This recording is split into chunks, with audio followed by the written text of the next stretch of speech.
2, 1. It's a pleasure to meet you.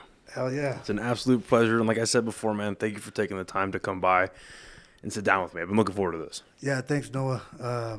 Yeah, I was excited when I looked up some of your previous shows. I saw like my homeboy Donald Sanchez on here, Yeah. and then also like a couple bands that I like.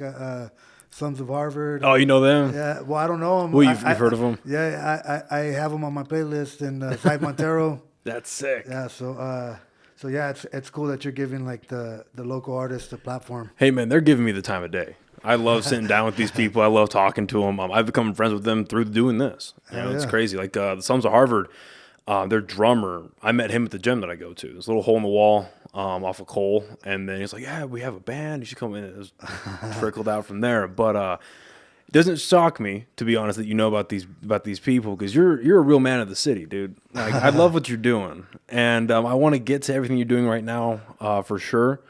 But let's kind of like go to the beginning, man. So are you born and raised here in Albuquerque? Yeah, I was born in Albuquerque, born Okay. and raised here. I mean, I've moved out of Albuquerque, and for some reason it just draws me back. Land of traveling. It happens. Well, I mean, I think that I think a lot of times when you grow up here your whole life, you don't appreciate it as much until you do a little bit of traveling.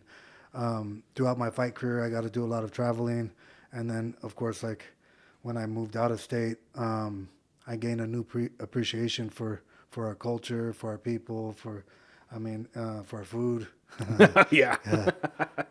What how long did it take moving out of the city, moving out of the state, for that to start to set in? Like, man, maybe it wasn't that bad. Like, when did that start to set in for you? And how old were you? So, in my early 20s, I started fighting and fighting mixed martial arts professionally, and so I started doing a lot of traveling, and even just traveling from the beginning, I was noticing differences, and I was noticing things I liked, some things I didn't like, and once I moved out of state, I moved to San Diego. What was that? 2014, and it was kind of hard to find my place because nobody, like the different networks of people that I met, nobody had the experience that I had. So it was a little different. I finally found kind of my I guess quote unquote home in San Diego was in Barrio Logan, where I eventually opened an art studio, and I went to San Diego Art Academy over there. Okay. And that's while you're fighting? That was after I retired. Okay, so after you got out of it. So I retired in 2013. Okay. And then I ended up moving to San Diego. And so when did you start fighting? Like, what got you into that? When did all that begin for you? So, yeah, growing up here, you grow up and the culture was just really violent with gangs and drugs. And I'm sure, like I heard Donald say a lot of the same things as me, as my story. Like, we all share, people that grow up here kind of all, especially in the 90s era, like the Gen X generation. And I think that a lot of us shared that same experience with the culture where it was just violent. There was a lot of drugs and gangs, and it was just hard to get out. I ended up in my 21st birthday. I was out celebrating at the Midnight Rodeo, which was an old bar the nightclub that we used to have here, and I ended up getting stabbed in a bar fight, and I almost died. Oh, shit. So that kind of was like the pivot point for my entire life because... What year was this? This was 2001 or 2002. Yeah. And when I was stabbed, I remember laying in the hospital on the bed, and I had like nearly bled out. They cut they cut my leg, and then under my arm they cut the ulnar nerve, which controls your hands. Right. And so my hand was paralyzed, and one of my main arteries that's here was when I remember being in shock when this girl ran up to me and she grabbed my arm and she's oh my God, and she grabbed because I looked down, my shirt was just full of blood, and she lifted up my arm, and like the blood splattered her in the face like that, and I was just like, oh shit, Right. this is how I die. This is the end of the Oh shit. end of the book. And I remember laying in the hospital bed, and I actually left my body. I was able to like look down on myself. It was weird. It was a weird experience because I could see down at myself laying there, and you know, it wasn't scary or anything. It was a feeling of acceptance. I was just like, okay, you know, and I ended up surviving. And from that point on, I had like PTSD. I was trying to gain confidence through therapy on my hand, because at first I couldn't even use it at all, and then they did certain nerve surgeries on it, and I got some of the mobility back. And my physical therapist, he recommended I try martial arts. He was like, maybe that'll help you with your PTSD, and because I couldn't go in crowds, I was like freaked out. I'd get panic attacks or anxiety, and then I just went out and searched for different schools, and there was a school, Jackson's, and I looked it up in the phone book. I had heard something about it. Somebody had told me about it, and I looked it up in the phone book, and there was another school, Jackson's, in Jackson West, and I was like, oh, there's a Jackson's West by me, because I lived on the west side, and so I went there, but they had changed their name to Fit NHB, and then they like kind of cut ties with Jackson's or whatever, so that's where I ended up training, and I didn't even know what mixed martial arts was. I remember asking one time, I was doing a class with Tom Vaughn, the trainer there, and he, you know, was trying to explain concepts or whatever, and he was like, yeah, in mixed martial arts, you know, this or that, and I was just like, what's mixed martial arts? Right. And it's funny because now it's like a big thing, and you know, the sport blew up, and you know, it's kind of a mainstream sport, but at the time I didn't know what I was getting into. I just kind of started training, and one of the things that I think happened while I was training, and this was something that I didn't realize till recently, when I was reflecting on my art and why I was doing art, and then I started reflecting on why I was doing martial arts. And I had suffered a lot of trauma as a kid. My family were all addicted to drugs, and you know, a lot of them were in prison, or it's just a negative set of circumstances, like a bad hand I was dealt. And what I realized looking back was that even when I was a little kid, I used to like draw to try to escape, and I was using it as like a form of therapy. And then when I started martial arts, that's what I was doing. I was doing it as a form of therapy. It was something that was healing me. And throughout my career, I didn't even know. I knew that I didn't really have like this aspiration to become like the best in the world, or you know, UFC champion. I was just doing it I was just doing it to be the best that I could be. And I knew that win or lose, as long as I put everything I had during a fight, like all of my heart, all of my soul, because of course there's going to be people that are better than you, more skilled or whatever, but and a lot of times I would beat people like that just because, you know, I didn't give up. Right. And I think that's what I learned from martial arts, is that learning how to overcome adversity and not giving up. And I think that philosophy I just carry through my life in general, through my art.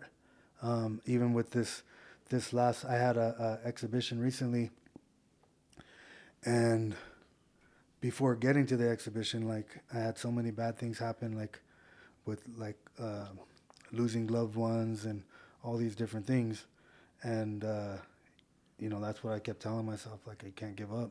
And there was sometimes I wanted to give up. Yeah. Yeah.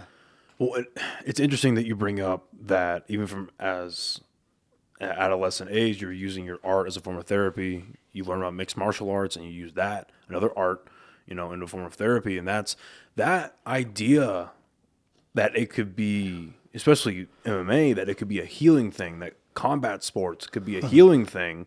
That never really clicked because they've been around for thousands of years.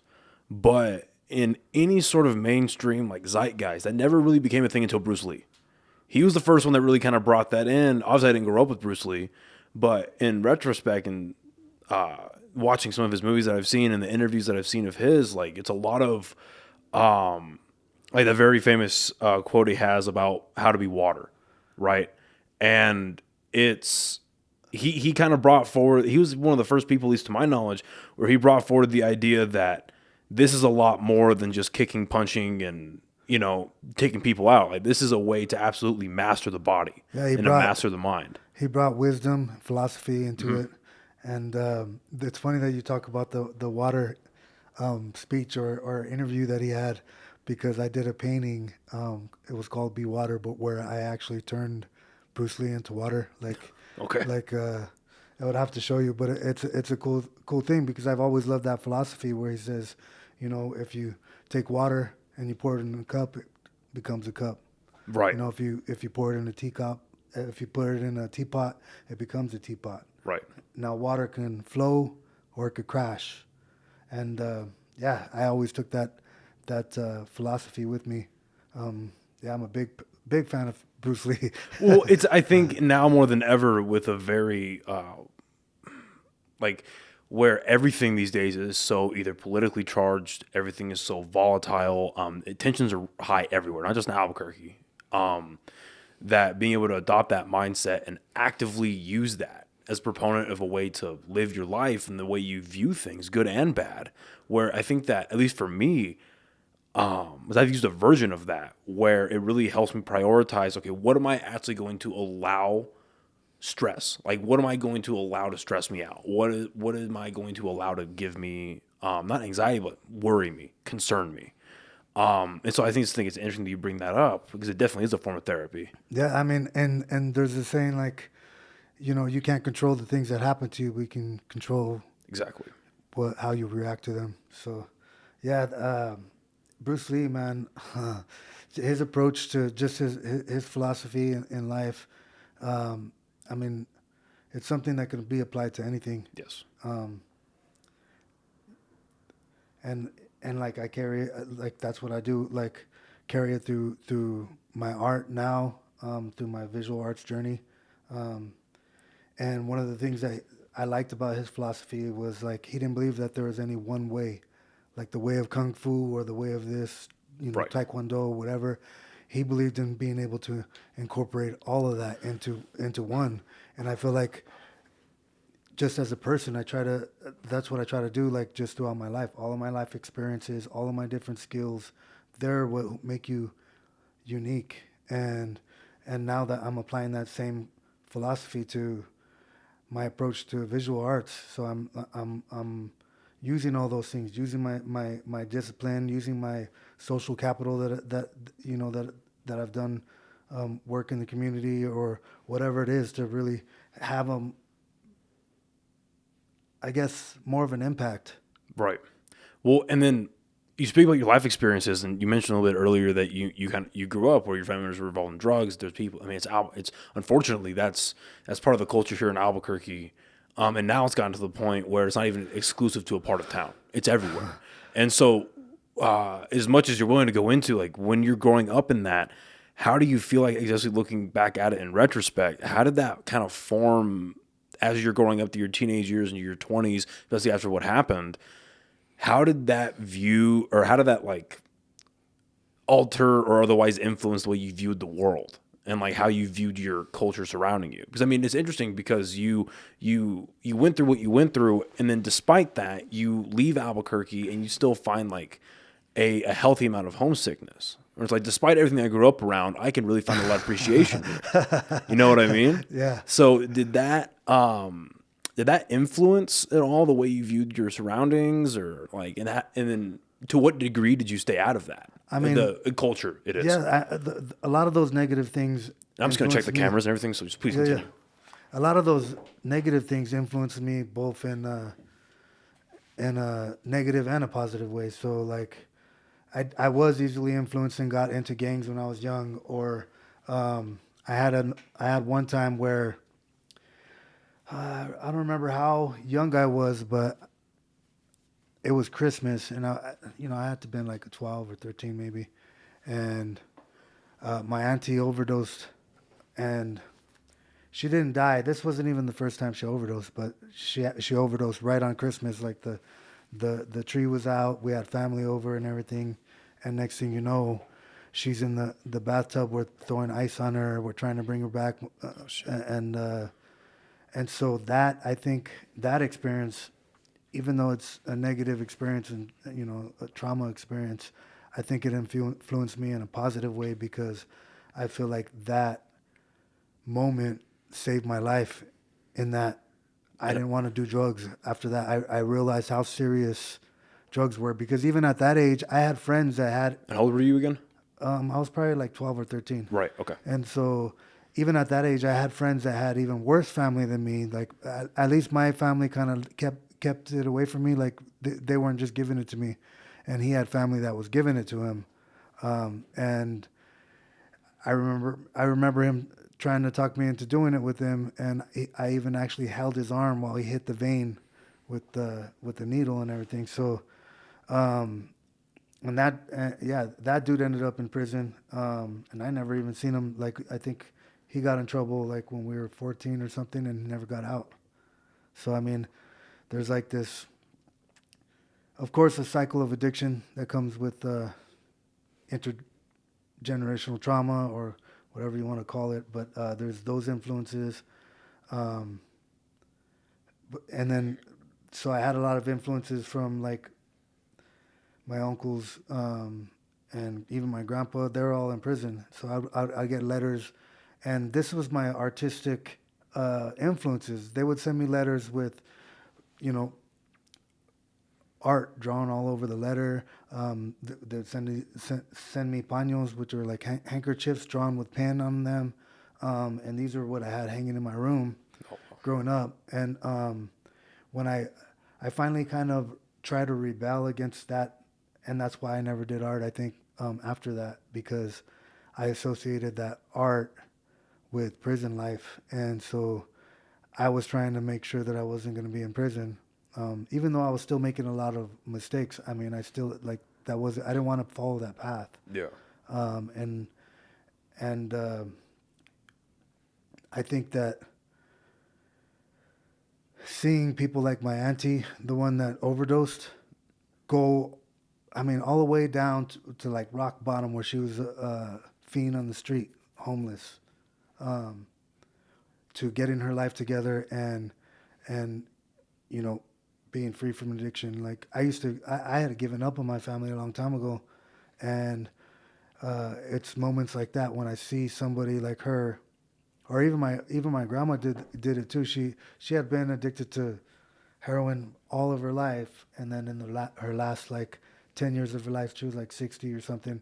The last 10 years of her life, from 60 to like 75 or whenever she passed, she was clean and got off of drugs, and kind of lived a nice, peaceful life. And so those moments, I think, are what gave me the perspective that everybody believes, or everybody deserves a second chance, and that people can change.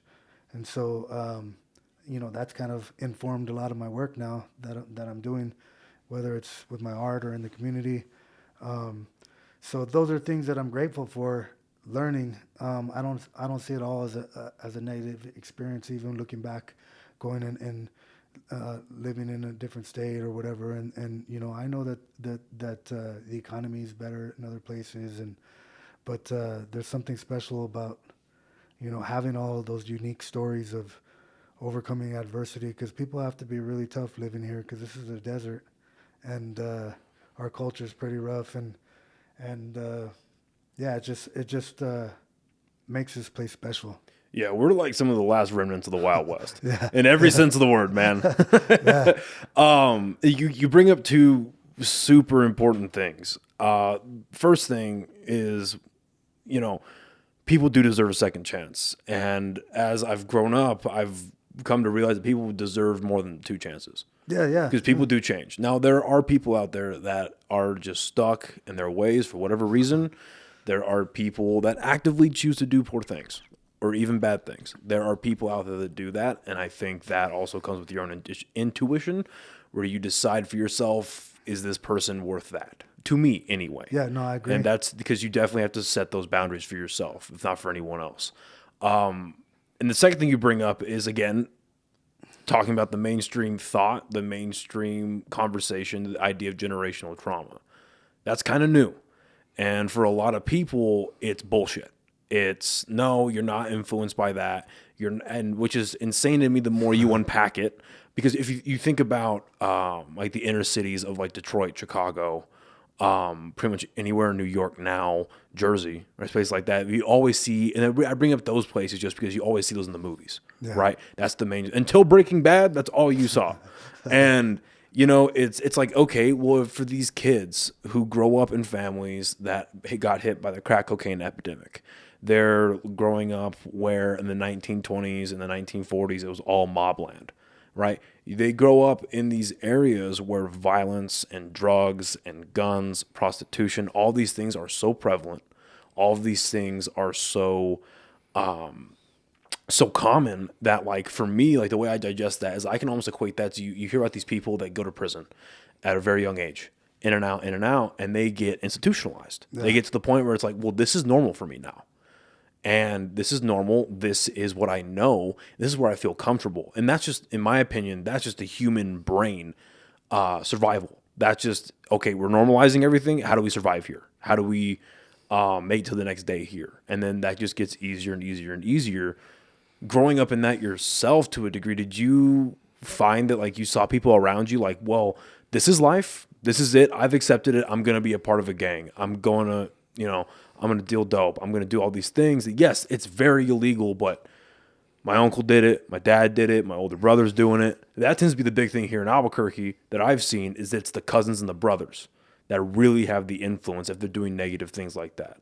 Did you find that was kind of in your surrounding too? Yeah. I mean, that's what I was up against. I mean, yeah. I was influenced by my surroundings and my family and by everyone. And I don't really know how I was able to gain perspective. Actually, I think it was because I had a daughter really young. I had my daughter when I was 18. My daughter Esperanza, and I think that kind of like made me start, realizing. Made it real. Yeah, it made it real. I was like, whoa, because I didn't want the life that I had for her, so I was like, I'm gonna have to do whatever I can to change the circumstances and break the cycle. Yeah. So I think that's where that's where I started, and it wasn't easy to get on the right path. I still was, I might have thought that I wanted to do that, but I was still messing around on the streets or whatever, and eventually, like I said, after I think the stabbing incident was probably the one thing that really did it for me. Yeah. Well, I forget what school of thought it is in psychology, but it's the idea that we are a lot more likely as humans. We're a lot more likely to do something in the name of or for someone else that we care deeply for than ourselves. For whatever reason, a lot of humans are just built that way and wired that way. And so I'd imagine, I mean, I don't have kids. Yeah. Like, I don't have kids, but like when you have at such a young age, you have a whole human life that you are directly responsible for. I'd imagine that's the reality check. Like, nothing could compare to that outside of God himself coming down. Like, what else is there? Well, I didn't even care about myself when I was young. I used to be so depressed and I would feel sorry for myself because I knew I had it fucked up. Like a lot of times we live in a neighborhood that's like right like in the war zone or something, but right on the edges of the war zone there's like a little kind of a neighborhood where there's nicer houses and they have like well-to-do families and stuff like that, and sometimes you make friends with people like that, and you get to see the difference, and there's a sharp contrast between your life and theirs, and I mean maybe that's what gave me perspective, and I don't think I've sat and meditated on it enough, but on why or like how I escaped. I'm still trying to figure that out, and that's part of, I guess, my practice now as a visual artist. Is I'm exploring all that old trauma, and sometimes it gets a little intense. Sometimes I'm in tears while I'm making a painting, or you know, it's not. I guess my approach to art is just a lot different than other art. The way I see it as more of a tool for healing rather than just like an object that you hang on the wall for decoration. That's not why I make art, and that's not that I don't make objects. I don't even sell my art. Like the things that I make aren't even for sale. Like most of the time, I give them away. Oh wow! Or I'll like donate them for a cause that they can they can do a auction or whatever to raise money for something. But yeah, what I'm doing is not even for that. I'm doing it.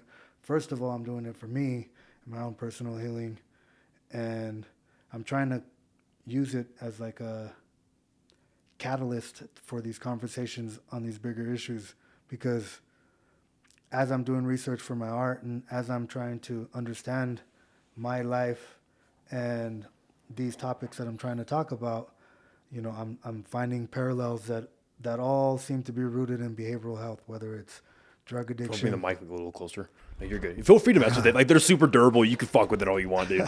Yeah. Yeah. So I find the root of all these issues is rooted in behavioral health, and whether that's drug addiction, suicide, gun violence, or domestic violence, just violence in general. All of that is tied to behavioral health.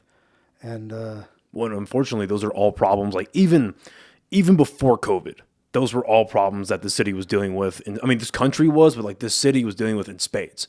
And now post COVID, got ramped up. It's bananas. Like I have a friend who's we went to high school and a little bit of college together. He's a stater up in Clovis, and he was telling me how we'd get like maybe one suicide a week, maybe once every 10 days, but during, like, I remember we had this conversation, it was May of 2020. So we're getting into the thick of COVID.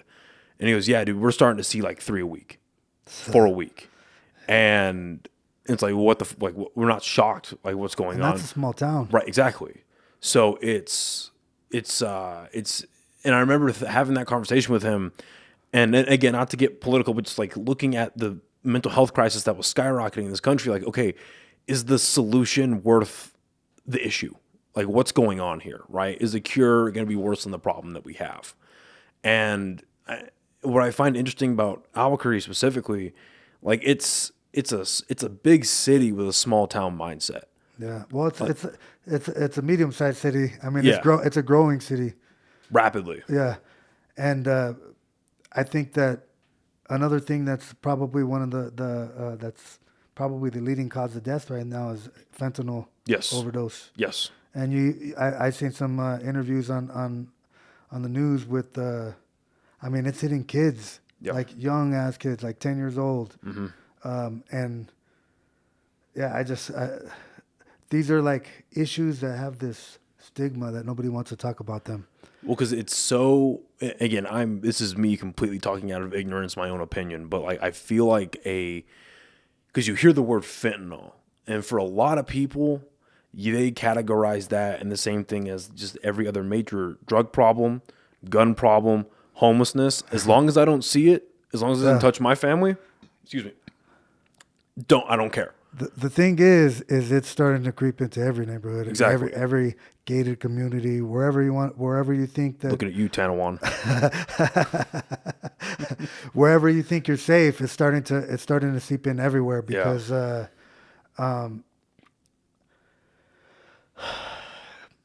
it's just so readily available to everybody, and it's like in a pill form. So like people, the first time they use it, it's easy to take. It's so cheap. I was talking because I live downtown, and I talked to a lot of the homeless people down there, and one dude was telling me that like he actually showed me. He showed me a pill, and then he said, "This is a pill, and this is what you call a $5 Speedway pack, which is just pure fentanyl, just like a little pack." And he said if you have like $100, you can get like $2.50 a pill. So they're getting over 40. You know, you give $100, so it's like super cheap and easy to get. Yeah. And then the scary part about it is it's not made by a by the in a lab or anything. It's made in somebody's backyard in Mexico. Because Right. I was watching a documentary, and it was showing. It was just showing how people from Mexico are ordering the precursors from China for super cheap. So you can get the precursors for a few $1,000s, and you can mix up those chemicals in your garage, like in a bucket or whatever, and it'll make like $1 million worth of fentanyl or whatever, street value anyway. And it's not regulated. They don't know that, like when they press them into pills, they don't know how much fentanyl's in each one. And it takes you could, from what I've read, you could put a speck of fentanyl on a dime and it's enough to kill you.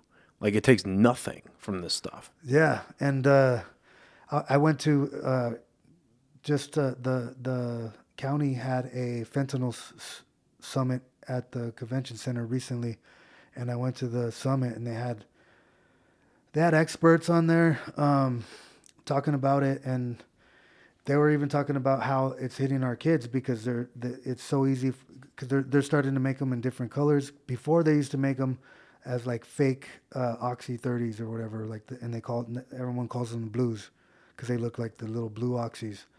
And now the kids are just like popping them like nothing. They're just all over because what's happening is these families in Mexico, they're not cartels. It's not cartels. It's just some family trying to make an extra dollars, like trying to do a side hustle, and they're sending them to people up here, or maybe they're bringing them, and it's hitting the streets, and kids are getting them because they're so accessible, they're so cheap. Or they're like maybe they're trying to flip them too, to make it like there's a whole economy behind it. I mean, I'm sure you noticed like all the nice cars that are outside cruising and during this time of we're in a recession. Yeah. I mean, there's money out there coming from this economy that nobody's talking about, and it's crazy because at the summit there was an investigator on there. I don't know if he was a DEA or what, but they had all these experts on the panel, and he was talking about an investigation they did, and the mom said that her 16-year-old son or whatever was in his room. He asked for some food, and she made him a hamburger or something, and she took it to him, and then she said she went in there about an hour later, he was dead.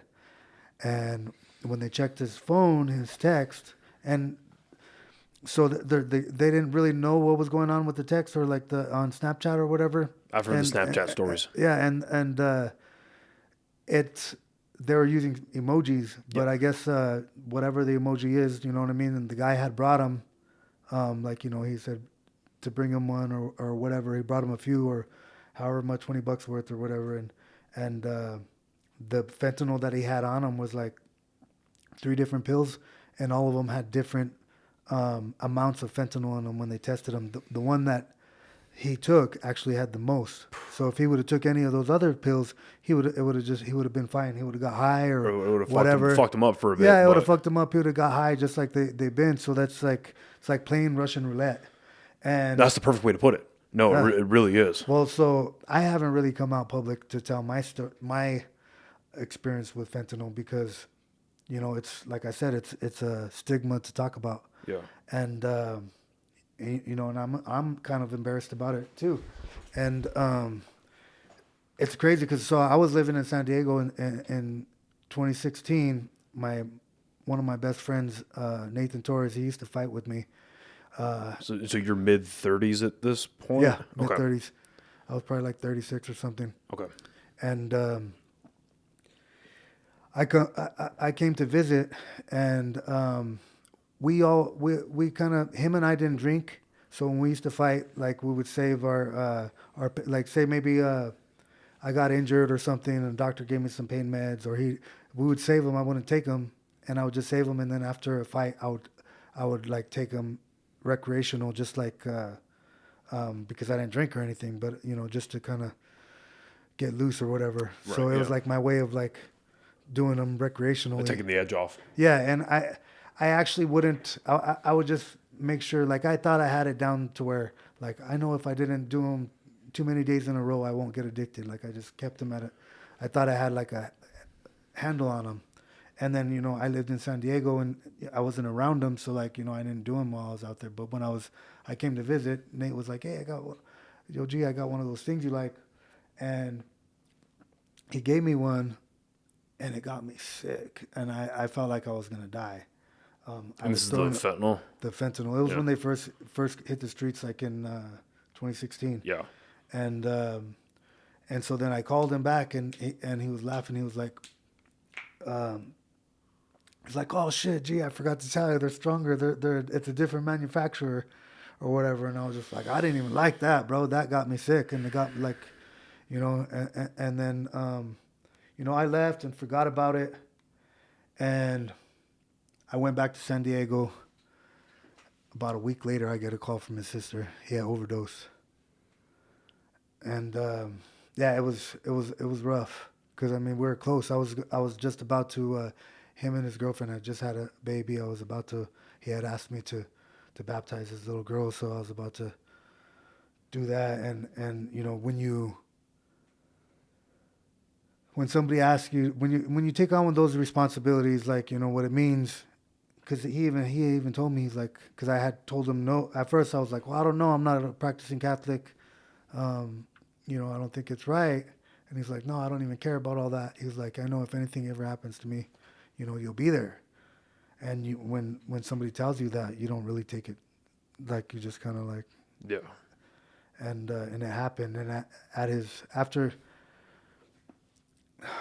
remember after his funeral, because I spoke at his funeral, I remember thinking that I was never going to touch pills again. But this is how serious addiction is, whether you want to believe it or not. Like, because I thought I had a handle on it. Like, I thought I had overcame. Because I knew it ran in my family, but I was like, no, I'm not addicted because I had a strong mind and I never let myself go too far over the edge or whatever. Well, one day here I go, I'm having a bad day or whatever, and I had just moved back to Albuquerque. This was like in 2017, and I call up one of my homies and that I knew that liked to do those pills. And he brought me one over. Next thing you know, I was out. They had to they had to give me the Narcan and bring me back, like the ambulance when they got there. So I mean that was another close call that I had, and I haven't really told anyone because that's kind of, I mean, I'm ashamed of it. Like I'm ashamed to admit that I because nobody knew that I would like fuck around with pills a little bit, and yeah, I've never really wanted to talk about it because of that. But these are conversations that need to be talked about because there is a stigma around it, and I didn't want to seem weak. I didn't want to seem like a drug addict. I don't want to seem like the rest of my family, like. So that's why I never really talked about it. But after the loss of Nate and then my close call, and then like even since then I've had more friends and people that I know that I've lost from that drug. And even now when I go out on the streets, I see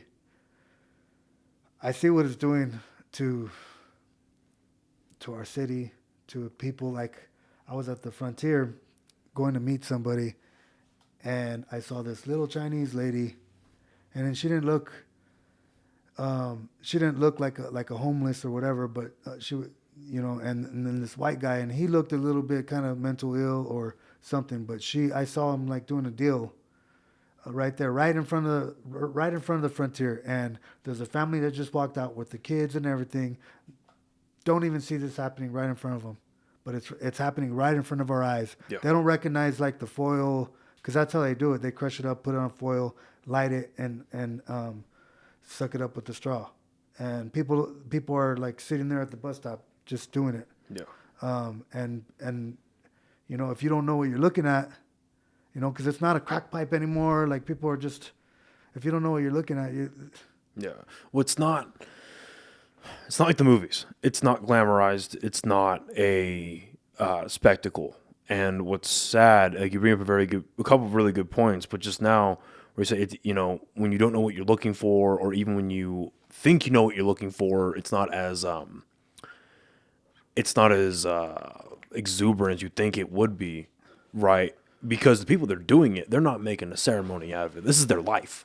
This is what they do. So they're going about their normal day, unfortunately. And if you're just a passerby, your brain isn't really going to recognize that unless you know exactly what that's going to look like, or like the ballpark. And again, what you said a little bit earlier about how, stories like the one you just told, experiences that you just shared, like that's why I love what you're doing, right? Because there's a lot of stigmas that are, I wouldn't say they're making the problem worse, but they're not helping, right? Whether it's alcohol, whether it's drugs, whether it's gun violence, like not having conversations here, like actual conversations, and saying, hey, you went through this. Well, I've gone through this. Okay, well, they're similar because of that. Here's how I got through this. Here's how I'm getting through this, especially in a community like Albuquerque, where there is so much potential for a mutuality of healing, right? These are the type of conversations that need to happen. These stories need to get out there. It's like, yes, we know it's bad here, but you're not alone. Like no one here is alone in these issues, even though it feels like that a lot of times. Like, we just went through an election cycle, and I mean, my God, like it's like people want to fix problems, and people all throughout the year say, like, we have really bad this, we have really bad that. I really hope this changes. And then we look at our political system that pumps out these attack ads that have the social deafness of these ads are insane to me. I can't believe they still make them. I can't believe it. You know what I mean? And then also it's both sides. Either or. It's just bullshit on both sides. No, they're both guilty of it. It's all a clown show. It's a circus. Yeah. And then, I like looking at, okay, because obviously no matter who wins, is going to be complaining. So it's like, okay, I'm real curious about numbers. How many people voted? And people were obviously people were happy that this person won, happy this person lost, vice versa. And I was real curious because we're a very blue state. But I was curious, like, okay, how many Republicans voted? Because I got a lot of Republican friends that always complain, like, oh, governor this, governor that. Okay, great. I look up, okay, 35% of the registered registered Republicans in New Mexico, last I looked at, voted in this last election. Okay, that's shitty. And then out of the eligible voting populace demographic here in New Mexico, it was like 62% voted.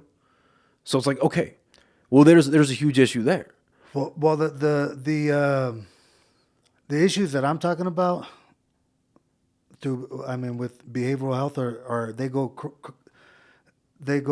affect everybody. Yeah, they affect everybody. No matter no matter your party, your political party, your socioeconomic status, your race, your ethnicity. Like I just saw. Remember, I was telling you, I just saw this Chinese lady, serving up a white dude, right in front of Frontier. It's a human problem. Yeah, it's just a human problem, and it's affecting us all because the crime is higher than it's ever been. Drugs are like the overdoses, and a lot of the gun violence is probably because of the drugs. Yeah. I could imagine even this is what they were talking about at that summit. They were saying that the dudes on Snapchat, like drug dealers or whatever, are just posting their big old list of everything they got on, and then somebody says, "Okay, I want to buy some. Like, give me 10 G's of this," and they go meet them somewhere, but they all show up, with guns, and next thing you know, there's a shootout. Somebody gets killed. Yeah. But a lot of times, like you just see it in on the news, and you don't know that that's why why the shooting happened. But a lot of times, it's rooted in some type of altercation because of fentanyl.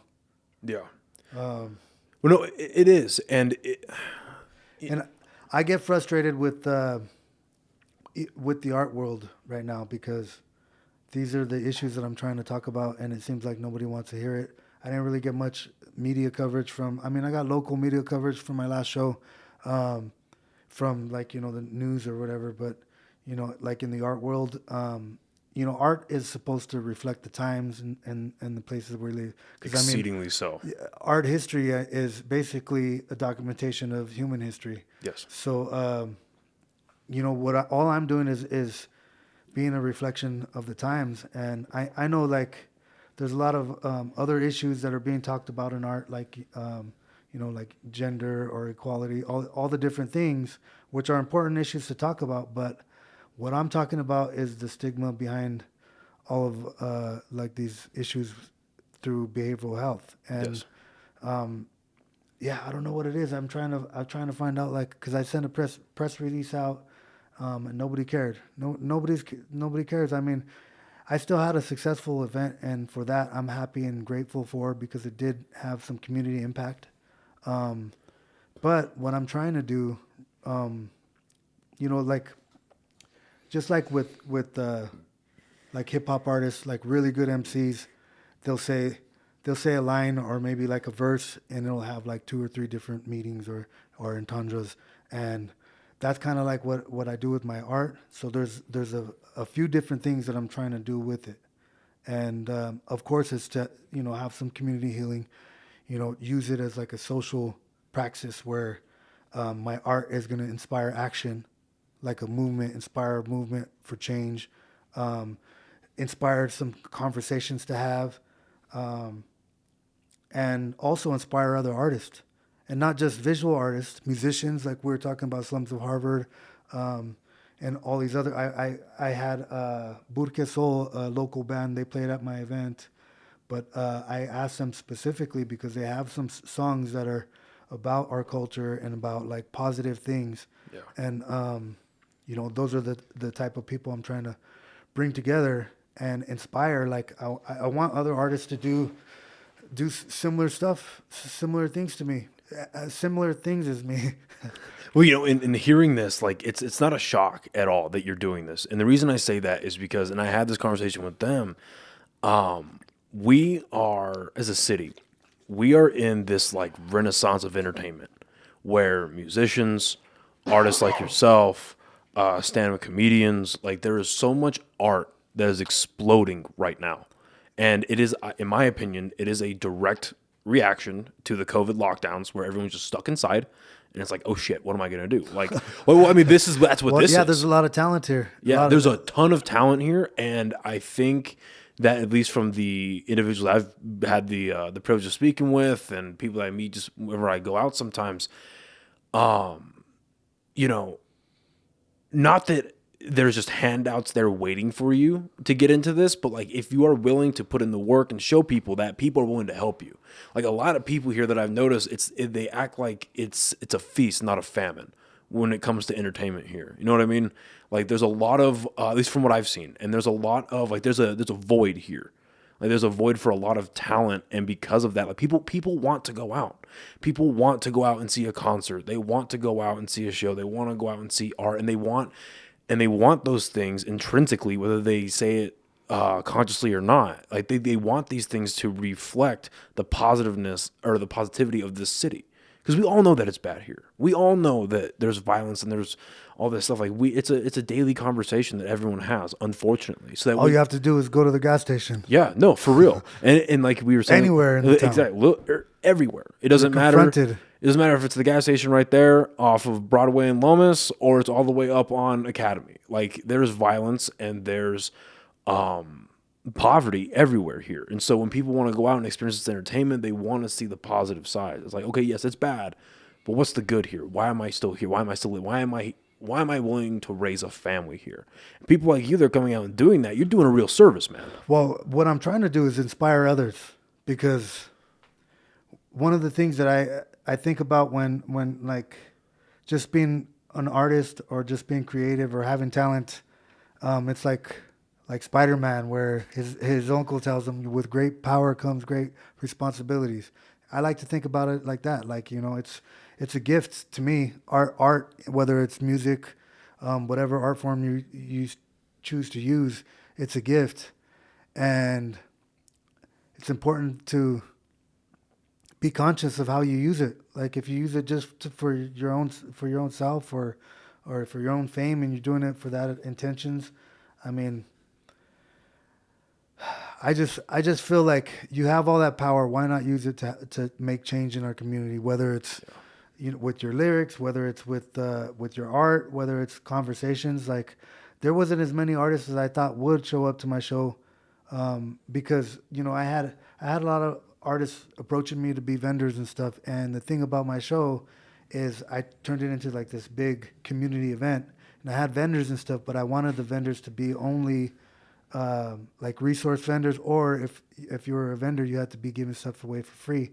What do you define resource vendor? Like, so there's organizations out there that are doing great things in the community, but they're just kind of spread. And a lot of times people don't know that they're out there. Like Bernalillo County has a resource center that you can go and detox if you are on fentanyl or whatever. Okay, they have a whole place where you can go and detox, and if you stay in the program, you can go through their sober living and stuff like that, and you don't have to pay. Wow. You know what I mean? There's no excuse. Like it's funded by the county. So what's the title? Like what's their? It's the Bernalillo County Care Campus. It's off of San Mateo and Zuni. Wow. And I went down there and did a tour of their facilities, and they have a whole area where they help people detox. They give them drugs not drugs, but like stuff that'll help them to detox off of fentanyl or whatever the drugs that they're like, and so. Is it like along the lines of like a methadone, like that kind of thing? I guess it depends on the patient, or depends on what the doctor is going to recommend. I don't know exactly. But they have doctors there. But they have doctors. Nurses. Yeah, they have everything there to help the whole clinical staff. They're taking care of people that are detoxing, and so there's really no excuse. If somebody really wants to get off, they can. And there's people out there. There's resources out there to help you. And they say that there's people go through the system and they come in and out. They might detox for a while and then, stay for a week or two and then they're out. So there's, people that go through the system, but it's then cyclic. Eventually, they have the ones that finally get their life together. Yeah. So there's those positive stories of transformation. And there was other, resources there. There was an organization called New Mexico Crusaders for Justice. And they were basically a group of moms who lost their kids to gun violence or whatever. And a lot of times, like my brother, he got murdered in 2020, and the guy that killed him is getting out on a technicality. So, I mean, there's just people out there that are just fighting for stricter laws or whatever. There was, I had another one, Crossroads for women who were either incarcerated or in positions where they're being abused or different factors, but they need help. And this place is a free resource that women in trouble can go to get help. So I wanted things like that, but I also wanted, like I had a friend there that was giving free community massages. My homegirl Twyla at Mountain Massage, I might as well give her a shout out because she was there giving out free massages to the community. And I had food. I had it catered by Escondido Restaurant. I got with the owner, Fernando Ruiz. He's an executive chef. He was on the Food Network, and he has kind of a similar story as me, where, he kind of came from a bad background or whatever and got his life together and became a chef. And it's the same it's the same story. And he wanted to contribute, and he provided all the food. So we had food for like 300 people, and it was, the event turned out really nice. But I wish more artists had shown up and contributed in some way, because I had people hitting me up, but they wanted to do a vending booth so that way they could sell their work. And I was just like, I'm not selling my work. That's not the point. No, I don't want this to be about money. I want this to be about the people. I want this to be about community. And so, that's what we did. And it was an amazing event. And there was some stuff that happened there that, you had to have been there. It's like I did this performance that was incorporating my martial arts, and I kind of wanted to do like a performance that I can visually represent my my transition from healing through martial arts to healing through visual arts. So I wanted to kind of give that visual representation, but then also I wanted to create a space that I can experience catharsis in front of everybody. Like they're actually seeing me. I mean, I broke down like during the performance. I had broke down. I was crying. I was like screaming. It was intense. And but what it did was it opened the door for, and it was like an invitation for other people to be able to heal. And it was a fleeting moment. It was that kind of art that just kind of it was here, and then it's gone, and like it left everybody just kind of in shock. But that, the way I see that is that's like a force multiplier, right? Because yes, that it started with you. It affected, let's say, like deeply, genuinely affected, let's say, 5 to 10 people that were watching, and they're gonna take that experience and affect 5 to 10 people on their own, and then it's gonna, and even people who didn't have a deep emotional impact, they're gonna remember that and think about it, and there, you know what I mean? That's a thing that spreads, and that's why that's so important. Yeah, and those are the things that will inspire those conversations that we're talking about. Exactly. And that's how we're going to be able to break the stigma. And I wish other artists would do it too. Because, I mean, we need to all work together. And so as you're carrying through this art career of yours, and that mixing both the art itself and martial arts, and you start really working in the community, you know, when, and then you get through your experiences with drugs and pills, and like, when, was there a moment for you where you kind of looked and realized like, okay, I'm getting some momentum here. Like, I feel like I might actually be on the right path this time. Like, was there a moment for you like that? Where it's like, okay, this positive momentum is really carrying me somewhere? Yeah, I think it was when I first started, it's funny how where the inspiration came from, because I was on I had a little place, probably like 3 blocks, well, it was like 3 blocks from the water, and in Ocean Beach in San Diego, and all this stuff kept happening to me back from with my people back home, and it just kept pulling me. And during this time, as I was just trying to like figure out who I wanted to be as an artist, and it pulled me back home, and when that's when I transferred, because I was gonna go to go to school at USD in San Diego. I had applied for transfer, and then COVID hit, and I ended up back home. So then when I got back home, I was at my homeboy Raul's barbershop, and it's a little barbershop downtown in Barelas, right on 4th Street. And him and I shared the same story too, but he ended up in prison. And when he got out of prison, he had kids and stuff, but he was still kind of struggling, you know, to stay on the right path. And he brought his kids to my kids class that I used to teach. It was a martial arts MMA kids class. And he got introduced to martial arts himself, and he started practicing, and it became a huge part of his recovery, and it became a huge part of his kid's life. And he opened his own barbershop there in downtown, and he built a gym inside the barbershop. So during COVID, I didn't have no place to work out. I was sitting here like doing push-ups in my garage, running around the neighborhood, but you know, all the weights were sold out. I mean, everything. And they're trying to charge like $200 for like a 25-pound barbell. I'm like, so I call him up, and I was asking him if he knew anybody with weights for sale. Yeah, me too. And he was like, nah, man. He was like, but I have my gym here at the shop, and you know, if you just don't tell anybody, but you know, my door's always open. Yeah. You know, you could come work out over here, and so I started working out over there during COVID, and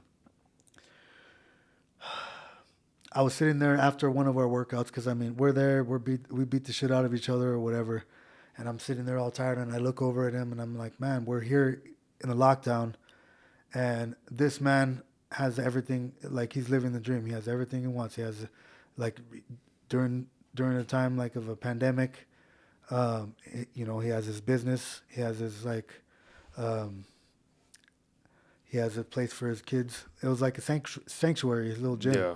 Had all the mats and the boxing bags and everything like that.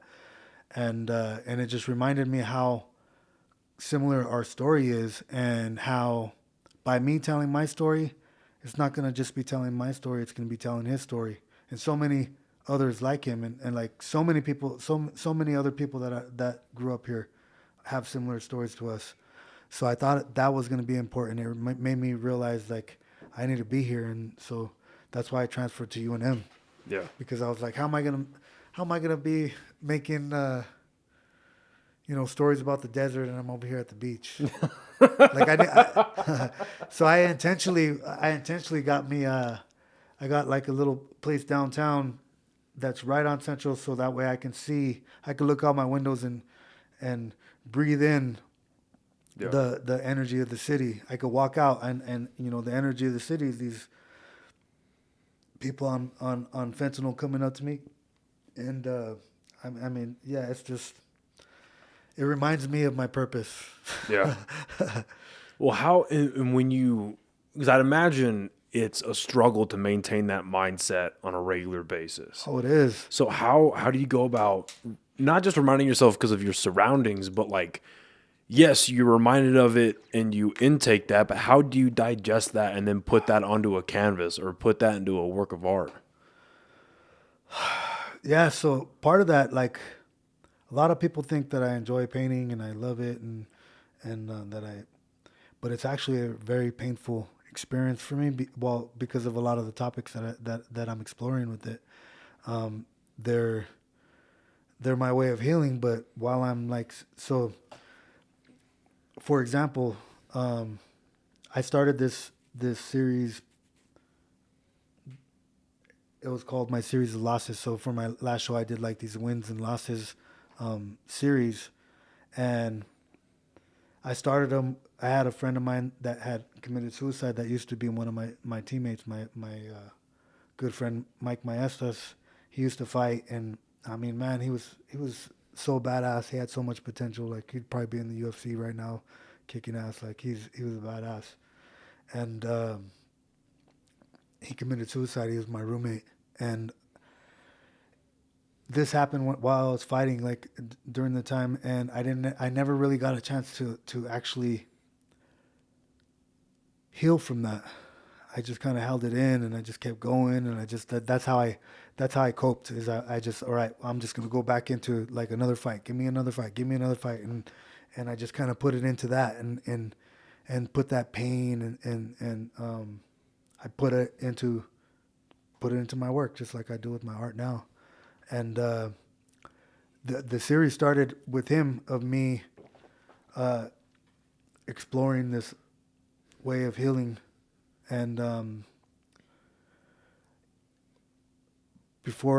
so that was like, I started working on it 2 years ago, and throughout the 2 years that I was waiting for this show to happen,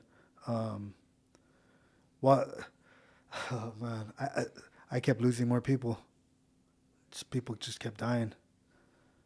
Through different shit, like I told you about my homeboy Nate that died from fentanyl, but also my brother was killed in 2020, and almost 1 year exactly, his 16-year-old son got killed in a drive-by, and he was just a kid, like he was just at a house party, yeah. Because I mean, I'm sure you've seen.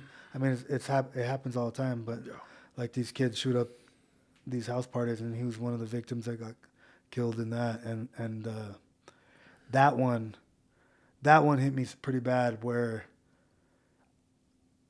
man, I almost didn't make it to this. Like, I got suicidal. I was going to give up everything. I was going to give up art. I mean, I actually lost my job. Like, I had a really good job, and I was working for a company who really cared about me and everything, but I was so depressed and so fucked up. I end up getting laid off from there, and it just made me spiral down to where I just wanted to. I just, like I said, I wanted to give up. It was, sometimes the pain is too much, and a lot of people don't like to talk about it. Like I said, there's a stigma around, especially suicide, because it's like, you know, it's like a weakness, like, or you don't want people to think you're weak or whatever. But, you know, I'm no type of person that, like, if I'm gonna do it, I'm gonna do it. So I didn't tell anybody like this, but this is how I felt at the time, and I was pretty close to doing it. And my daughter's mom, like, we broke up when my daughter was really small, but we still had a really good relationship. And she called me up, and I felt like she was just intuitive. She just knew, and she was like, "How you doing?" You know what I mean? And I'm just like, "I'm not doing good." Yeah. And you know, and I told her, like, you know, I told her everything that was happening, like how I was feeling about all the loss, and how I was like, man, how am I gonna save anybody if I can't even save my own family? And she reminded me of that, you know, even when we were kids, when I was always being creative in some way, trying to do something.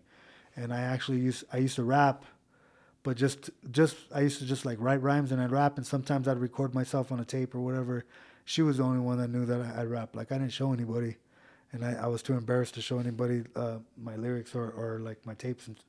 And but she was like, I remember you always telling these kind of like stories, even when you were rapping, even when you used to write, because I used to just write, like, journal. And she was like, you were meant to do this. And she just kind of reminded me how important it is for me to do my art and just, you know, to keep on. And when I hung up the phone with her, I just felt better. I felt okay and right. And I took it as a sign, because I got an email as soon as we hung up about this honors thesis, because I had just applied for this honors thesis program. And that's what I think kind of saved my life, because it gave me something to work towards and look forward to. And you know, everything that I ended up making for the exhibition ended up helping me with my healing. Yeah. Well, and what I find extremely interesting about your story is that one of the ways that you not only found healing, expressed healing, and then, like you said yourself, after your friend Mike passed, you threw yourself back into martial arts, right? And that's what I did with my art too. Right. And the reason I want to isolate the martial arts is the way, the way that because I'm by no means a fighter. I've did boxing here and there, but I would never consider myself someone who's in that world. But the way I digest all of that is you are making a conscious decision to put yourself into, not obviously into harm's way, but you're constantly making a decision to do challenging things over and over and over. You're getting punched, kicked, elbowed, strangled, bent, twisted. Like, you are constantly making that decision. And through that, it is a necessity to learn the skill of perseverance. And that is, again, hearing your story, that is the common denominator. Through the highs and the extreme lows, it's always been perseverance. And the idea that, you know, as you've just admitted, like, you couldn't do that on your own, that is something that needs to be proliferated in our society right now. Because you can't, life is not meant, if you look at, there's the very basis and the starting of humans, right? There's a reason we all lived in tribes or in communities, or, you know what I mean? Like that idea where it's like, it takes a village to raise a kid. Like, we weren't supposed to do this on our own. And the idea that you can go through life all by yourself, make it on your own with no help, is a crock of shit. And hearing this story, you know, it's important. You know what I mean? It's extremely important. And so, did you, as you're going through everything, did you find yourself having to, like, not necessarily recall back on things you've learned, but like, you felt it's like, okay, I can get through all of this because in my past I've chosen to do extremely hard things. Like, these are all, it's like when you're working out, right? You don't do a couple bicep curls and turn to Arnold, right? It's a consistent, it's repetition, it's consistent showing up, fueling your body properly. Literally, you're tearing the muscle so it can rebuild back, and your muscles get stronger, you get calloused, right? And I feel like, especially to myself, in my own fitness journey, like, it's been a callousing of the mind in a positive way. Not that I'm becoming a hard individual and hating the world. It's like, no, I choose to do very challenging things, therefore I can take on what might come my way. Did you find that that's an element to your healing as you're going through all this? Yeah, definitely. I think that my life experiences in drawing upon that perseverance, and I mean that's what kind of gets me through it. Remembering, like, having that memory of like, oh yeah, I've been through this before, because it doesn't stop. I mean, all the way up until my show, like I was still feeling like I was gonna, like, another something else. I felt like I was gonna make it. Like I had this big show that I was been planning for all this time, and I had to jump through so many hoops just to get here. And then, I mean, not just probably a few months before my show, I had another loss. Um, uh, my friend with the barbershop, he was killed. Yeah, that one was rough. Yeah. So I live downtown, so like every morning I would go and I'd run past the shop, and I would see him out there. He like 'cause it was like I run when the sun's coming up, like at 6 a.m. or whatever, and so I'd see him out there, or he'd be out there walking his dog or whatever, or just chilling in front of the shop. And I used to look forward to those moments because I'll stop by and we kind of bullshit for give me a reason to stop and get a rest for 5 minutes. But yeah, no, I used to look forward to those moments, and after he died, because he had a lot of like older men, because he'd been in that spot for years, so he had like people in the community that'd been going to him for years, and so his wife would show up every day early and just wait all day and tell everybody that about that we lost him or whatever, and it was rough because as soon as I would run up, and she would see me and she would just break down. And it was like that. It's been like that with all my friends. Like my friend, my homeboy Nate, when he passed, whenever I run into his mama at the grocery store or whatever, like she would break down when she looked at me. Same thing with my homeboy Mikey. Like I think she probably still has a hard time looking at me even to this day. Like I haven't seen her in a while, but it's that was really it makes it hard to deal with, because I mean it's a reminder to you too, and yeah, I didn't think I was so freaked out about this show. Like I thought I was gonna lose it. Like I was like, I just, please let me get through this event. Is there like, because but the only thing that, like I said, the only thing that got me through it was drawing upon those past experiences and knowing that like, not to quit. what type of, and that's exactly what I was about to ask you about, is so when you have to like recall these experiences, meditate on them, really, focus on that. Is there any type of like mental preparedness you have to go through yourself, or is like, okay, I'm going to do this, and then you go through your process? So is like, walk me through that. I mean, you have to be prepared to feel those emotions again, because they're going to hit you hard. And, sometimes I break down. I've broken down in class before, at school, like while I'm working on I mean, it's during critique I've broken down.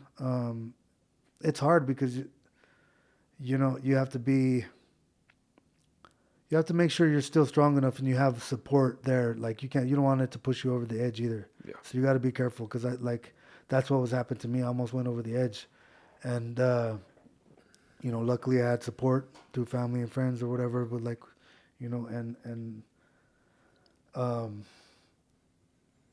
yeah, you have to be prepared. It's gonna be painful, and I have a therapist that I go to see every week, and that was one of the questions, because really all she does is listen to me. Like I go in and maybe ask questions. So how's your week? What happened? And then just kind of ask a little bit of following questions, but it's just me mostly talking.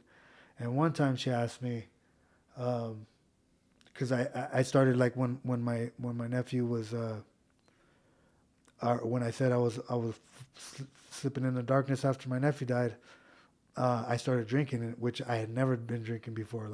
Like I'm not a drinker, Not even like casually or socially. Socially, yeah, but like but it was never a regular thing. I'll drink like 1 or 2 beers, and so what was happening? I started going and buying a 6-pack of like the craft brews, like with the 7K or whatever. Like the IPA, like you got like 7 volume in there, yeah. So then, and then it started going up to buying a case, and I started like drinking by myself, drink the whole thing by myself till I was fucked up. Yeah. And and she was asking me like, why are and I'm honest with myself. I'm like, well, I think I'm doing it because I'm coping, because I don't want to, like, when it feels too, the pain is too much, and that's why I keep drinking. Because I'm not like a bad alcoholic where I like get crazy and do stupid shit. Like I stayed home alone, just watching Netflix or whatever. I didn't bother anybody. Nobody even knew, except for my therapist. And she asked me like, well, why do you think you keep drinking? Why do you not want to confront those emotions? And I had to sit there and think about it, and I was trying to understand why, and it was because I was afraid that I wasn't going to be able to handle it, and I wasn't going to be able to talk myself out of killing myself. Because most of the time, like I'll have these conversations in my mind where they're going to be like, my inner thoughts will be like, well, what about your daughter? You can't leave her behind. And then the other inner thought will be like, no, she's strong. She's a good, you raised a good person. Because my daughter's 25 now, and she's like, I couldn't be more proud of her. She's like such an awesome person. And, so then there's like this dark and light fighting within myself. And, that's what it was. It was that I was afraid that I wasn't going to be strong enough to confront those emotions. So that's what I say. I would say that therapy is good. Like, there's a lot of people that kind of just dismiss therapy or whatever, and I've had the wrong therapist too. Like I grew up in the system, so sometimes they put you on these with these counselors and these that work in that with the institutionalized people, and they're just doing it as a job. Yeah, like it's a checklist. And it's like they go through it like a checklist. And when I get with those people, I could see through it. I'm like, I've been through through so much shit that I know that you're bullshitting me. Yeah. So then I used to have a negative perception of therapy, but once I started doing art, actually, I started needing therapy, especially because it helps me with processing while I'm going through it.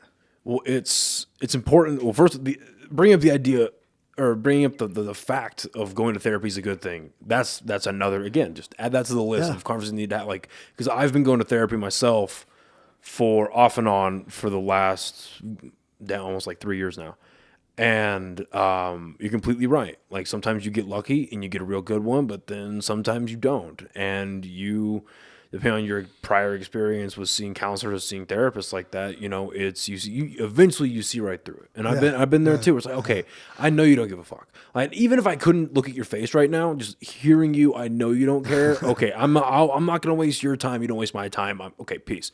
And one thing that, and this has just been a reminder that therapy does work when you get the right person, when you gel with that right person, because they're not, well, first of all, the good ones will let you just sit there and talk, right? And they kind of just guide you. They'll never give you an answer. They just guide you. Ask you questions. Do you find the answer yourself? 'Cause a lot of times you already have the answer. Exactly. And then, like, the way I see therapy now, especially, is that it's a giant toolbox.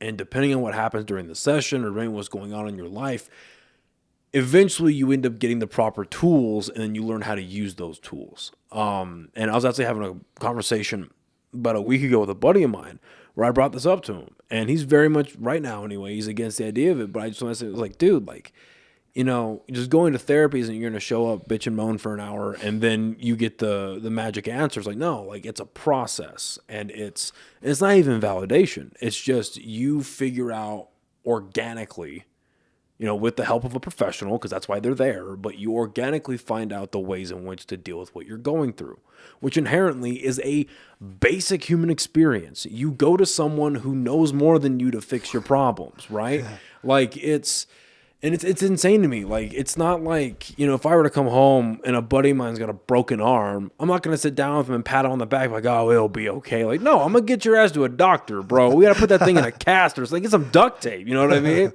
Right? In the same way that, like, if someone's going through a genuine mental crisis because of a plethora of reasons that can trigger these things, no, it's like, okay, we can talk all you want, but, like, I know that I can't get you where you need to go.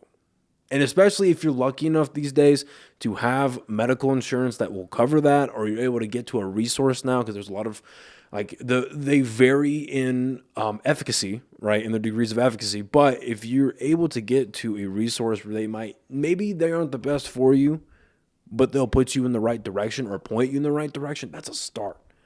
It's showing up is like 90% of the fight, is just showing up and doing it because of the things we've heard about, or we've been talking about. Is that it's like, well, if you go to therapy, you're weak. If you go to therapy, you're less of a man. And that's something, I mean, I'm still growing up, but like when I was a kid, that's what I got taught, right? If you talk about your problems, you open up, it's a bad thing. Yeah, there like just throughout our cultures, there's like this machismo. Yeah. That it's very Hispanic culture. That's how it is.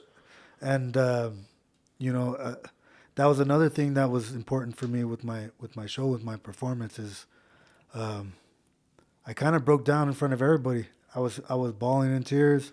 I punched the bag till my knuckles bled. So like, I had hands dripping with blood. The bag turned red from it, painted it with my blood, and it was an opportunity to show my way of healing, my way of coping. But I mean, I do it through art. I did it through martial arts, and I was showing the community on how I wanted to show them the ways that I use to do it. But, you can do it through music. You could do it through, whatever that you do. Like even this, like you bringing people together, like this is a talent in itself, like being able to have these conversations. So like people like you are important to this work too, because that's how you break the stigma, is having more of these conversations.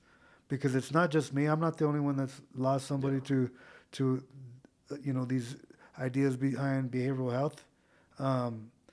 And I think that's why it was recepted so well with all the viewers, people that showed up. Like, I had to delete my social media because I had so many people reaching out to me and, thanking me for the show and thanking me for sharing and helping, telling me how they helped them or whatever heal. And they would share with me how they lost their loved ones, and it just got to be too heavy, because it made me realize, like, hey, I'm not at a place. Even now, I'm still struggling. Yeah. With my own emotions. Yeah. I'm still, of course, I'm staying positive and still putting myself through in my art or whatever, and that's how I've been kind of coping and keeping coping. But I had to delete my social media because it just got too overwhelming. Well, and I would imagine now, because again, when you do end up finding yourself not necessarily in those super dark places, but on the pathway to, just like we were talking about before, okay, I've been here. Yeah. I know what this looks like. I know where this goes. How do I mitigate this? And I mean, personally, I think social media can be a tool and can have all these positive things, but I got to be real. If it wasn't for this podcast, I wouldn't have it. Like, because for me personally, I deleted social media during the pandemic. I kept it on just so I could see what's going on and really okay, how real is this? What's happening? Then we were in that real question area between February and June of 2020. But then once the George Floyd incident happened and the riots and all of that, this influence, that's when I was like, okay, I can't. I can't. If this is gonna be so important, I'm gonna get told about it. And sure as shit, I did. But I was like, okay, I cannot continue to, because again, it was happening because just like everyone else, we're all quarantined. I'm locked up in my room, in my place that I was at. I can't really do a whole lot, and sitting down hours and hours a day, being inundated with all this shit on my phone. Just adding can't do it. To the fuel to the fire. Yeah, I can't do it. And again, I've found ways to work around that and to really how do I put it, like to be emotionally sound to regulate my responses, right? Especially in doing this has helped out a lot. But being able to express that in the community and bring that forward, continuously doing that. I frankly, I can't imagine the pain that it tolls, or that it, even in preparation, getting to it, not even just the act of your show that you did, but just prepping for it and going through everything you had to make sure all that is together. What am I going to show? Okay. And then everything happens. But, over time, like, that is just the positive impact it's going to have on the community is insane.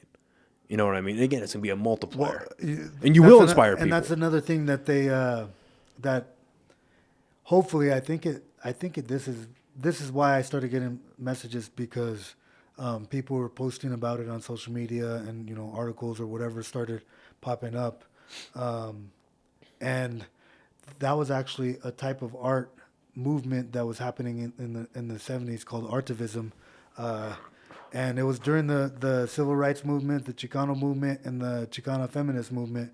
They were using forms of artivism, like this organization called the Young Lords in New York. They were a Puerto Rican organization, and they partnered up with the Black Panther Party. And what time frame was this again? This was like in the 70s, 60s, 70s era. And they started this magazine. I can't recall the name. And it was like a newspaper type of magazine. And then that was their way to have a voice. And that's how they're able to, like, all come together and start this movement, for civil rights. And, I see that social media is like the new media. Like that's a new, that newspaper, those are like self-made newspapers that they're passing out. So this is, that's why me as an artist, that's what I'm trying to do. I just wasn't ready for all the response. So I'm going to try to, like, put stuff out, and hopefully like it'll still have the impact. Do you feel like you got, because you hear about it a lot with people who just, like, in varying degrees, where they do something or they say something online or whatever it is, and they just pop up, go viral, get famous, and they get this like this imposter syndrome. It's like, am I really this person? Like, did I really do that well? Like, is that really? Did you feel like you were kind of going through that? I mean, I definitely have imposter syndrome, but I mean, I don't think I've blown up enough where like it went that viral. I mean, well, more importantly, you had people from your own community. Like, it wasn't just people from around the world that saw your art. It was people in your community, people that, okay, so person A knows person B, and then they know person C through Q that just messaged you. Because it's also, especially like, again, like we were talking about earlier with our culture in the community, like it's also connected here. So that's, to a certain degree, that's more powerful. Yeah, and I'm still battling the imposter syndrome because, I just graduated from UNM, and I'm going to be applying to art school. And part of my strategy behind it is, aim for the stars, because back in the days when I first started going to college, I'm a first generation college student, so I didn't have anybody in my family go to college, so I had nobody show me the way. So that's why I'm going back as an older student now. Like, I already had my first career. Now I'm on my educational journey to get to my second career as an artist, and I'm not even there yet. I'm still a student. Of course, I'll probably always be a student, but now that so back then when I was going to, like, I think it was TVI when back in CNM used to be TVI. Yeah. And I remember thinking, like, man, if I could just get to UNM, like, I just wanted to wear the Lobos gear, because everybody rocks the Lobo gear, but I mean, to really like be a student there, be a part of that. Yeah. And that was like my ceiling. That was like the highest. I thought, oh wow, that's like, and because I didn't have any doctors in my family, I didn't have any lawyers in my family. You had no real point of reference. Yeah. So like, what does this look like? Yeah, and I didn't have any kind of plan. Like, I didn't have any guide to show me how to get there either. I've been having to figure that out on my own. So yeah, I'm applying to the top art schools you know, it's they're super competitive, and I may not get in, but I'm not going to give up. Yeah. Because what I'm trying to do is those kids or those people in my community that don't have that reference point, you know, I'm going to be able to give them that. I'll be able to say, oh, well, you can go to, you know, one of these big schools. It doesn't stop at UNM. And that is one of the most important things that I have every bit of confidence is going to come out of this renaissance we're in right now. There's going to be people that explode and get out of Albuquerque. And then so that, again, the future generations of the city are like, okay, if I do what I love, I can end up like A, B, and C. Because look at what they're doing. They started here just like me. So, yeah, I of course I want to be successful or whatever, but and I am going to leave out Albuquerque for a while because the best schools are like on the East Coast. And that's just the way it is. Yeah, so, but... Because the big names right now are the fighters. You know what I mean? So like when we start getting more of the entertainment and all this culture building right now, it's going to do wonders for future generations. Yeah. Wonders. And, you know, whatever I get from... No discredit to the fighters. You can whoop my ass. No discredit to you guys. Please. But you know what I mean? Like it's the diversity that's going to come out of this is insane. Yeah, and whatever I earn from going to one of these schools, you know, I'm bringing that back here and I'm putting it back into the community, you know, and paying it forward, you know, and that's kind of the reasons behind it. I'm not doing it. I'm the type of leader I've always been is the one that leads by example. So those are the best. That is. I'm not going to tell you what to do. But I'll show you like through my life because I feel like that I'm going to be on my life path and I'm going to continue to keep growing as a person and, you know, try to be the best person that I can be. And, you know, a lot of that's going to come with the healing from this trauma. Do you, when you look at the community of Albuquerque right now and in the experiences that you've had displaying your art, doing your shows, have you ever sat down and thought like, man, like, if I had a vision for this city, if I could really act out a vision for this city, this is what this would look like. We would do this, and it would turn into this, and this could happen. And do you ever like think about that? Yeah. Yeah. What does that look like to you? That's what my show. It was called Burke Unite, and it was about bringing the community together. And I was using my art to inspire all these conversations about the art. But remember, I was saying about the different meanings, the different entendres in hip hop. You know, that's one of the other reasons. I see it as artists having some of the most power to create change. And not just artists. I would say artists, community leaders like Donald Sanchez, like his company, Invigorate, they sponsored the event. And that's awesome. And he's always trying to do, like, they give away free roofs and they do all kinds of different stuff. Oh, shit. Yeah. Wow. They do all kinds of stuff great. for the community that nobody knows about, and like he helped me with the funding on for my show because it was super expensive and nobody wanted to give me the time of day, and like right off the bat, like I mean of course it's because he believed in me because he knows who I am. There's something that happens when you share a cage together like that and you beat the shit out of each other and shed blood together. Like him and I have this understanding because we know who we are down to our soul. Yeah. Because we both push each other past our limits. Yeah. So, you know, he knows what I'm capable of. And so I didn't even know, like, this was way back before, like, you know, I had even told my teachers I wanted to do this. So it was just like an idea. And right away, he was just, we're on board. We got you, whatever you need. And what does that feel like? It's kind of like sidetrack a little bit. Like what to have not only just a backing of a close colleague like that, but like getting the backing you've had from the community so far. What does that feel like to know that, like, again, we were talking a little bit earlier about, yeah, I'm doing the right thing, I'm on the right path, but it's like, oh, there's other people that recognize what I'm doing right now. Like, what does that feel like? Well, it pretty much validated what I was trying to, like, how I was feeling about. I knew that other people were feeling the same way, and so the art wasn't actually the art show. It wasn't about the art. like each individual piece in the art. Like I had paintings, I had photographies, I had the performance, I had a sound installation, sculptures, I had a bunch of different stuff. But each of those things were just like an individual component of this overall conceptual piece, which was the event itself. And the event itself was something that I was trying to create for community healing, but also to try to inspire a movement, to get people like Donald there, entrepreneurs. You know, I wish I would have known you there. I would have invited you because I want people to talk. I wanted people to talk about these issues, and that's how you talked about the multiplier. That's how it's going to happen. You have these people of influence. You know, it would have been cool if you know, the mayor was there or whatever, but like, unfortunately, like that didn't happen. But I did have like. Did you reach out? I did reach out. I had submitted a proposal because I was trying to do it at the rail yards. Okay. And I submitted a proposal and I put a budget together. All this stuff, like, they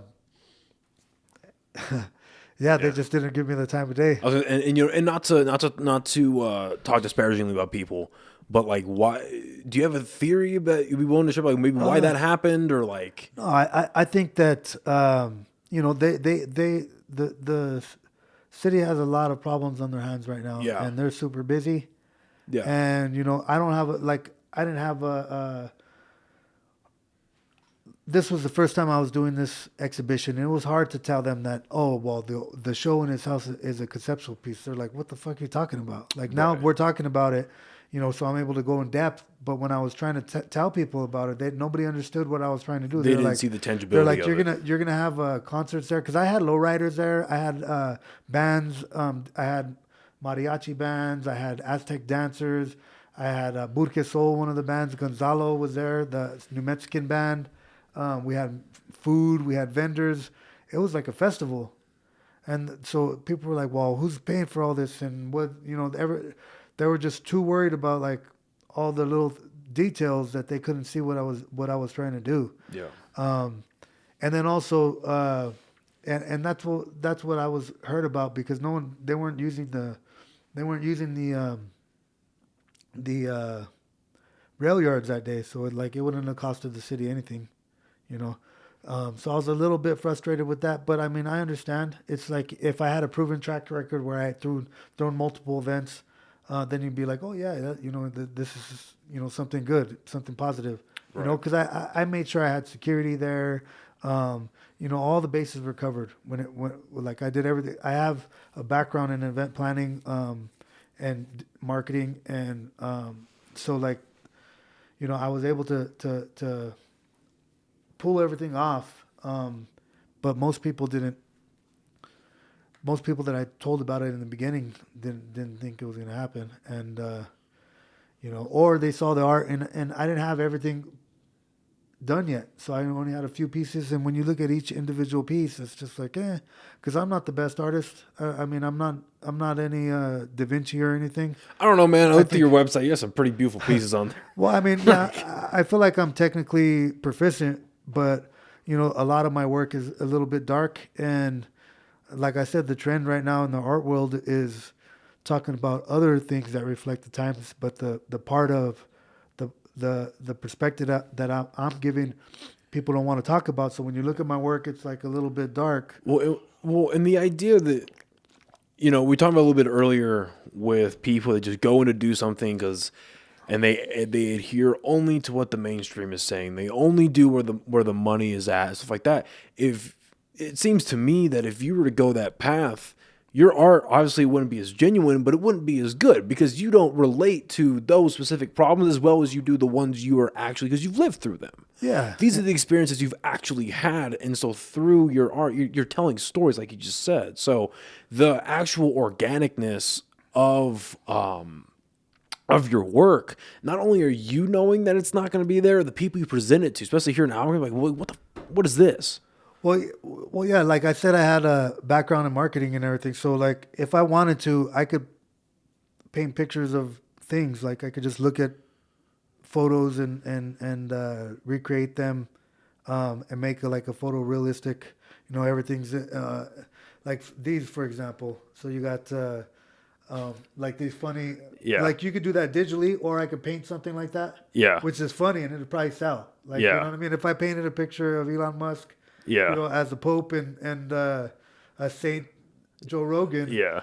Um, Yeah, for those of you on Spotify and Google, I have candles of Rogan and Musk. Yeah, one's a Saint Joe Rogan, and the other one's a Pope Elon Musk. But so you know, those would be funny, and those are like they're trendy because it's entertaining or whatever. And I could like look at that, paint it, and sell them, go to the art walk, and you know, make a couple $100 off of that or whatever, you know. And you know, I could probably make a really good living for myself doing that, but I wouldn't be fulfilled. Exactly And that. that's when I came to the realization when I had my epiphany when I was in San Diego, and that's what brought me back here is you know, confronting myself and being honest with myself. Well, and you know, I think I've brought it up in almost every episode for the last like 2 months now. The art walk is a beautiful thing for this city. And I remember hearing about it and thinking to myself, like, okay, it's going to be a bunch of local vendors coming together to sell their stuff, advertise the city. Okay, that's great. Cool. Where is it again? It's on Central. It's like, oh, are you sure? Like, you're positive about this. And I remember going out to I heard about the first one. I heard it went really well. I was like, oh, that's awesome. Okay. Whenever the next one comes out, I'm going to go to it. And I remember because a good friend of mine, Sarah, she runs a pottery company here in town. Oh, it's her and her boyfriend. They run it.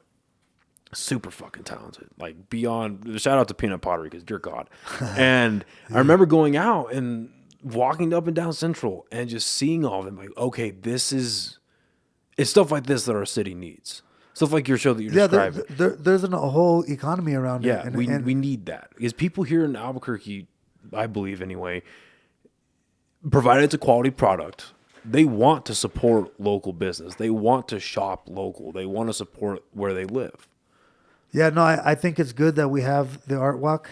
But what I wanted to do with my work is also because I've what's happening a lot of times is the art world's getting gentrified, where like people are just painting stuff whatever they think is relevant or like the trends or whatever, and I've been seeing a lot of that just you know when I go to art walk or whatever, and I wanted to. I want to inspire those artists. I want them to show them what's possible. Like lead by example. Like, hey, look at what you really can do. I'm not even that good of an artist, and look what I did. You know, imagine if that work had some power behind it of meaning, you know, and you were to start these conversations, breaking the stigma, and having this multiplier thing happen, like starting a movement. You know, because again, even before we started bringing it up, it became exceedingly obvious to me in the first couple minutes of this conversation that inherently you, being a community leader and displaying these traits is super important to you. And one of the things I want to talk to you about before we get out of here is, like, who in the community do you look to where it's like, all right, these people are on the right track. They're doing it right. I'm going to kind of take inspiration from them. I'm going to, is there any names in the community that kind of come to mind where it's like they've got it? Yeah. Well, I mean, there's it's like in the art community, like I said, the organizer of Art Walk, I mean, that's really good that you're doing that. And you know, shout out to you guys for your hard work or whatever. But there's an artist, Augustine Romero, and he runs the South Broadway Cultural Center, and him and I share kind of similar stories. Like he grew up in the hood, right there where the Cultural Center is located, and he ended up going to art school. He got his master's from NYU, and he came back and he was doing really good work in the community, and you know he was for a long time he was the city curator. Now I think he's just at the Cultural Center, but I think people like that are just doing those micro changes are still changes, and I think they add up. And like he might not realize it, but just knowing his story and learning about his story affected me. Yeah. And you know, hopefully I can influence others. And maybe it's not me that's gonna do the big change. Maybe it's somebody after me and or whatever it is. But it's like people like that. It's people like Donald Sanchez, like, successful entrepreneurs. It's not just artists. Because I mean, I like with my art, I kind of combine. I'm kind of like what we were talking about earlier. With what Bruce Lee was saying, like, you're not just one thing. You're all of these things. And so I mean, I draw inspiration from all over. It's not just art. People, musicians. I have a friend, Crystal Lynn Romero Maestra. She's from Burquesol. She's the lead singer or one of the singers on Burquesol. And her and I have a similar story. Same thing. and we're really good friends. And a lot of the ways that she makes change and has a huge impact is with her kids, the way that she raises them. And then I see it in their music. But yeah, there's those people. There's the people at Bernalillo County Behavioral Health. When I went down there and saw that what they were doing, I was blown away. I'm like, man, I can't believe this facility even exists. That's awesome. Yeah. And that place used to be called the campus that they're at now used to be called Charter Hospital, and I was actually there, and it was a mental hospital. I was actually there when I was a teenager because I was all messed up. And yeah, so I mean, I've been struggling with this, like, I wouldn't say mental illness, but it's from the trauma, whatever it is that I'm dealing with. Like, it's something that's carried on. It could be from the generational trauma, could be from me getting dealt a bad hand, but I mean, it's something that I've been dealing with a long time, and and I feel like that's what gives me the unique set of tools to contribute to the community, contribute to people that need help, because I could at least share how I did it. Yeah. I mean, it might not work for you, but you find your thing that is art. You find your thing that is martial arts. You find that thing, that's a podcast or whatever it is, and you use it as a coping tool or you process your trauma or whatever it is you're trying to work through. Well, what you're doing is a beautiful thing. Like, and I mean that. And the fact that you can, for me anyway, a major indicator of growth is how you're able to articulate and demonstrate that to others. And I mean, I just feel like I got educated like no other over the last hour and a half, man. Hour and a half, almost 2 hours. No, and like in the best way possible. Like these, like we've said it over and over because it's the truth. Like these conversations need to be had. They need to be shown to others. And again, the way that you conduct yourself, the way you're articulating, whether it's your story, what you're currently doing, the way you see the future, like it's a beautiful thing. And for me personally, I don't think there is a question whether or not you're going to inspire other people to do what they want to do, because you're doing it and displaying it so well yourself, man. Seriously, like I love every bit of what you're doing, and being able to sit down and talk with you was an absolute pleasure. This has been awesome, dude. Yeah, hell yeah. So I just wanted to let you know. Do you have anything coming up? Yeah, well, I have a few things coming up. I have an art show coming up in a couple weeks. I don't know the exact date. It's called Against the White Cube, and it's a group show, and it's like my final class, capstone class, and it's at the John Summers Gallery at UNM. Okay. But it's probably like in a week or two. I don't know the exact reception date, but it's gonna be up. We just installed it, so if you're at UNM, John Summers, you can check it out there. But also we filmed a documentary that's about the exhibition Burke Unite, and I don't know exactly when it's gonna be done because it's a lot of footage and it's a really, really good footage. I bet. And we want to do a community screening before we send it off to the film festivals. And, everybody that showed up, I had them sign in and put their email. So if you did go to the show, just expect an email from me, send you an invite. I'll send you an invite. Yeah, I'd love one. So yeah, we'll probably have it hopefully like Lobo Theater or the Guild or maybe even the Chemo. I don't know. But when we do that private screening, I'm going to try to invite everybody out again. That'd be awesome. Yeah. Well, again, this has been it's been an honor, dude. And thank you so much for your time. This has been great. I appreciate you having me on here, man, and keep doing what you're doing. Hell yeah. I appreciate that. And thank you guys for listening and watching, and we'll see you next time. Bye, everybody.